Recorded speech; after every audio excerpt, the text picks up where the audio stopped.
Hello YouTube, I just want to do a quick review of these two standalone LED floodlights. They are designed for work lights, use them as a torch basically. Now they're both 10 watt LEDs, one came from the UK, an electrical wholesaler called TLC, cost £36, and the other one costs £22 but has since gone up to £25, and that came from banggood.com. It just happens to be the green one is the one that I bought and used more often, and the yellow one has yet to be used at work. So I just want to run around some of the similarities and differences in the appearance. Obviously we've got colour, handles are both the same, LED looks pretty similar, but we'll come back to it in a second. The base looks pretty similar until we get to the like the thumb turn to tighten it up. That's when we get the first difference, and the first one is like threaded inside, the second one is threaded underneath. So I have actually had this one apart and I'll put it back together, but I'll put it back together upside down because it makes it a little bit easier to get to it. Now if we look at that, the Banggood one actually has a little rubber gasket to put in the jack to stop the water getting in. This one also had one, but it's broken off since since I used it. It was actually around the jack itself. A little bit of condensation on this because they're out in the shed.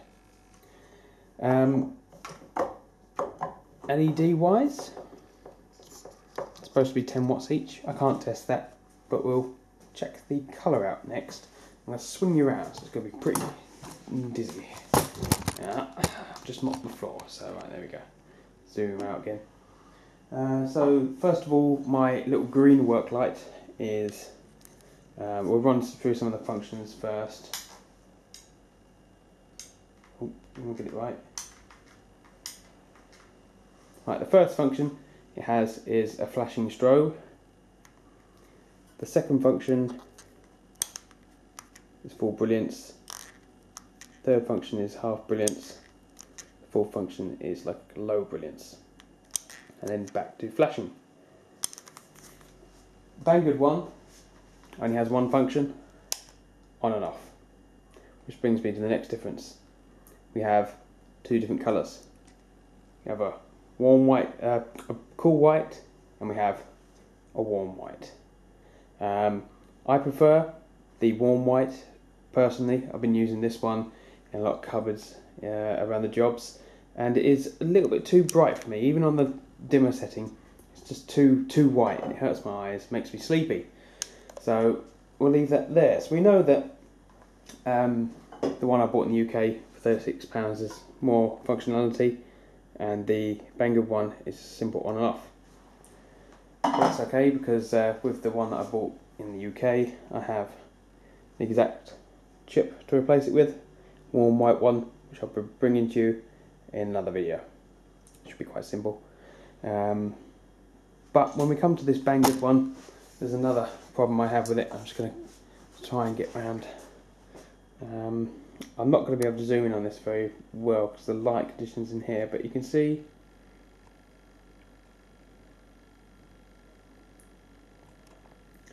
whether you can make that out or not, I don't know, but what I'll do is I'll try and take a photo and we'll slip it in with the video.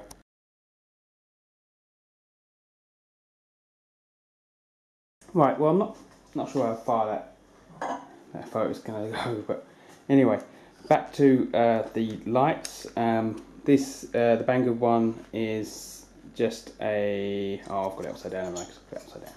Right, the Banggood one basically on and off says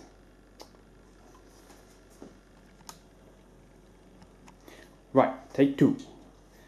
Banggood one actually says on the back that its input voltage is 8 volts, I believe. 8.4 volts, 1 amp, charging time 8 hours. A lithium battery, 7.4 volts, 2.2 amp hours. Battery running time, 2 hours. The one I bought from the TLC wholesaler on the back says cool white, 10 watt, 4400 milliamp battery, so twice the capacity. Input voltage 7.4, charge time 5 hours, working time 3.5.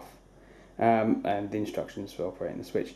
But from experience, I know that if you run this on the low setting, it can last a lot longer than 3.5 hours. So it depends on the setting, depends on the runtime. So I'm gonna hack this video in with part of the view I tried to do last night, because I was outside and it's cold and I just couldn't get the words out. So shortly I'll be putting the other bit in. But lastly, before I forget, with these work lights you get two adapters. You get a mains one with the nice Chinese unfused adapter, and you get the in-car version. Ta-da! Yeah, I've got both adapters with both lights, so it must be a common thing. Unfortunately, the mains adapter has since gone pop. It doesn't work. I only charged it for half an hour and then it went bang. Now I tested this voltage before I plugged it in, and it was actually coming out at 8.7, so it's around about what it says. And the car charger, it says in 12 volts 1 amp DC, out 8.4 volts 1 amp DC, came out at 10 volts, so it must be a little bit lenient, can't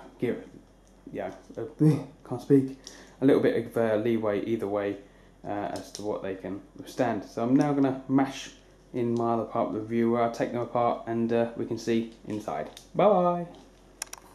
We'll go with the Banggood one. No, we'll go with the green one first to show you the differences. I'm just going to undo this really quickly.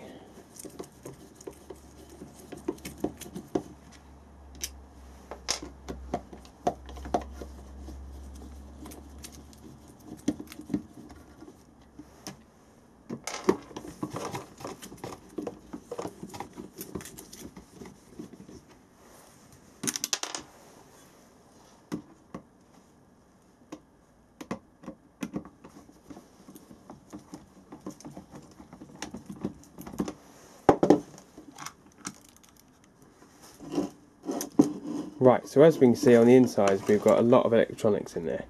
That is all of the switching, all the different modes and things it has.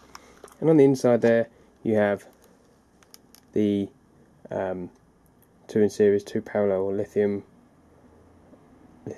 ion batteries in the back, 18650s by the look, and that is it. Now,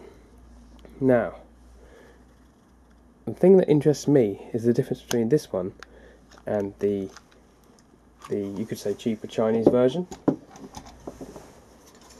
Banggood one. Now it's obvious that there must be some sort of LED driver in the green one, Mount Electronics, it must be, and there was definitely no sign of what we're about to find inside this one, and it's quite a surprise.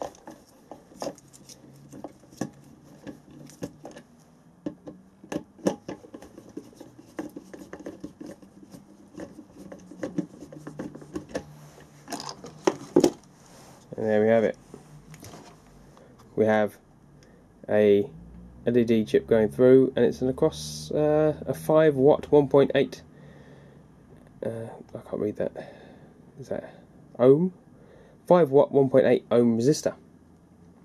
I did not expect that. So obviously they're using that to limit the current, stop the LED from getting fried. Tip all the screws out.